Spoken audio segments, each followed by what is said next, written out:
ഹൃദയം നിറഞ്ഞ സ്വാഗതം. അതുലിത ബലദാമം ഹേമശൈലാഭദേഹം ധനുജവന കൃശാനും ജ്ഞാനിനാമഗ്രഗണ്യം സകല ഗുണനിദാനം വാനരാണാമധീശം രഘുപതി പ്രിയഭക്തം വാദജാതം നമാമി.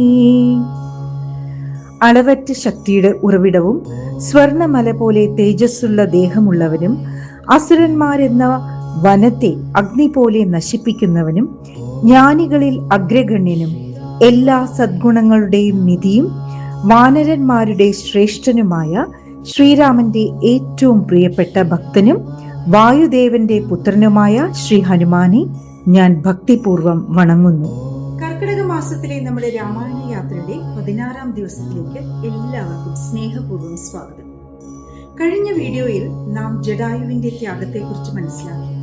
ഇന്ന് നാം രാമായണത്തിലെ ഏറ്റവും പ്രിയപ്പെട്ട കഥാപാത്രങ്ങളിൽ ഒരാളിലേക്ക് കടക്കുകയാണ്, ഹനുമാൻ.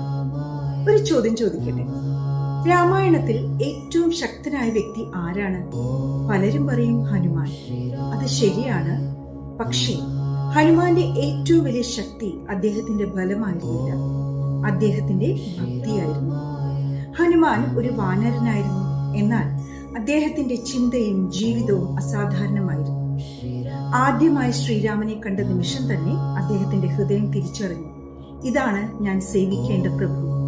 അന്നു മുതൽ ജീവിത അവസാനം വരെ ഹനുമാൻ ഒരു കാര്യം മാത്രമാണ് ആഗ്രഹിച്ചത്, എന്റെ ഓരോ ശ്വാസവും ശ്രീരാമന്റെ സേവനത്തിനായിരിക്കണം.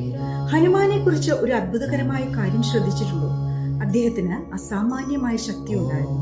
പക്ഷേ അദ്ദേഹം ഒരിക്കലും സ്വന്തം ശക്തിയിൽ അഹങ്കരിച്ചില്ല. ആവശ്യമുള്ളപ്പോൾ മാത്രം അത് ഉപയോഗിച്ചു. അതുകൊണ്ടാണ് ഹനുമാൻ ശക്തിയുടെ മാത്രമല്ല വിനയത്തിന്റെ കൂടി പ്രതീകമായത്. ഒരു മനോഹരമായ സംഭവം ഓർക്കാം. സീതാദേവിയെ അന്വേഷിക്കാൻ വാനരസേന കടൽ തീരത്തെത്തി. ആരും സമുദ്രം ചാടിക്കടക്കാൻ തയ്യാറായില്ല. അപ്പോൾ ജാംബവാൻ ഹനുമാനെ നോക്കി പറഞ്ഞു, ഹനുമാനെ, നിന്റെ ശക്തി നീ മറന്നിരിക്കുന്നു.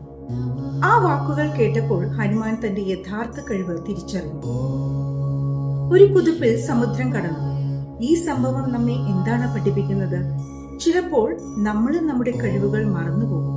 അപ്പോൾ ഒരു നല്ല ഗുരുവോ ഒരു നല്ല സുഹൃത്തോ ഒരു നല്ല വാക്കോ നമ്മിലുള്ള ശക്തിയെ ഉണർത്തും. ഇവിടെ ഒരു ചെറിയ പുരാണ കഥ കൂടി ഓർക്കാം.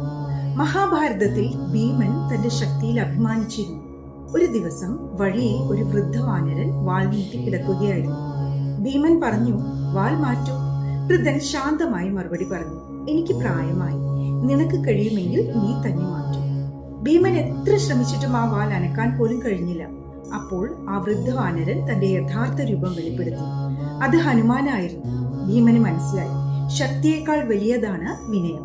ഈ കഥ കുട്ടികൾക്കും മുതിർന്നവർക്കും ഒരേ സന്ദേശമാണ് നൽകുന്നത്. യഥാർത്ഥ ശക്തിയുള്ളവൻ അതിനെക്കുറിച്ച് അഹങ്കരിക്കില്ല. ഹനുമാൻ സീതാദേവിയെ കണ്ടെത്തിയപ്പോൾ ആദ്യം തന്റെ ശക്തി കാണിച്ചില്ല, ശ്രീരാമന്റെ മുദ്രമോതിരം കാണിച്ചു. കാരണം ഭക്തന്റെ മഹത്വം അവന്റെ അഹങ്കാരത്തിലല്ല, അവൻ പ്രതിനിധാനം ചെയ്യുന്ന ദൈവത്തിലാണെന്ന് ഹനുമാൻ അറിഞ്ഞിരുന്നു. ഇന്ന് നമ്മുടെ ജീവിതത്തിലും ഇതേ പാഠം ആവശ്യമാണ്. അറിവ് ലഭിച്ചാൽ അഹങ്കരിക്കരുത്, സമ്പത്ത് ലഭിച്ചാൽ മറ്റുള്ളവരെ ചെറുതായി കാണരുത്, വിജയം ലഭിച്ചാൽ വിനയം നഷ്ടപ്പെടുത്തരുത്. ഹനുമാൻ പഠിപ്പിക്കുന്നത് എത്ര ഉയരത്തിലെത്തിയാലും തല കുനിക്കാൻ കഴിയണം. ഇന്നൊരു നിമിഷം ചിന്തിക്കൂ, നമ്മുടെ ജീവിതത്തിൽ നമ്മൾ മറന്നുപോയ കഴിവുകൾ എന്തൊക്കെയാണ്? ഭയമാണോ നമ്മെ പിന്നോട്ട് വലിക്കുന്നത്? ആത്മവിശ്വാസക്കുറവാണോ? അല്ലെങ്കിൽ മറ്റുള്ളവരുടെ വിമർശനമാണോ? ഹനുമാനെ പോലെ നമ്മൾ നമ്മുടെ ഉള്ളിലെ ശക്തിയെ തിരിച്ചറിയണം. ഇന്നത്തെ വീഡിയോ അവസാനിപ്പിക്കുന്നതിന് മുമ്പ് ഒരു ചെറിയ പ്രതിജ്ഞ എടുക്കാം. ഇന്നു മുതൽ എന്റെ കഴിവുകളിൽ ഞാൻ വിശ്വസിക്കും, എന്റെ വിജയങ്ങളിൽ വിനയം പാലിക്കും, എന്റെ ശക്തി മറ്റുള്ളവരെ സഹായിക്കാൻ ഉപയോഗിക്കും. കാരണം യഥാർത്ഥ ശക്തി മറ്റുള്ളവരെ തോൽപ്പിക്കുന്നതിലല്ല, മറ്റുള്ളവരെ ഉയർത്തുന്നതിലാണ്.